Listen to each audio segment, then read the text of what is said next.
So, NLEX sa Magnolia, no? So, magandang laban, no? Maganda yung, magaling yung Omot. Magaling siya. Kaso, may instances na natawagan siya ng foul. Parang na-off rhythm siya. Pero, ayos siya. Wala naman akong masabi sa kanya. Talagang nag-a-adjust lang.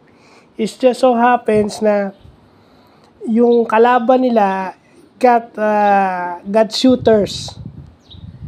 Got shooters na kapag ka dumo-double team ka, pag iniwan mo yung isang shooter, just like yung ano nila, di ba? Marami na silang shooter ngayon. At marami na silang ball screen creator sa pagdating ni Sonny Winston at ni LJ Gonzalez. So, parang itong import na lang sila Lane, parang ano na lang to, complementary na lang ito sa kanila. Siyempre mo, Bolik, mayroon na silang Kevin Louie Alas, at saka mayroon pa silang LJ Gonzalez. Diba? So, siguro, di ba, si Semerad naman, alam naman nating maaasahan talaga nila yan. Diba? So, nawala nga itong si Junel Policarpio, pero ang pumalit naman napakalital na gwardiya naman.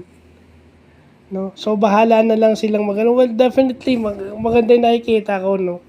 Kaso itong si Magnolia, wag naman nating sisihin si Coach LA kasi sa tingin ko, tama itong diskarte ni Tenorio.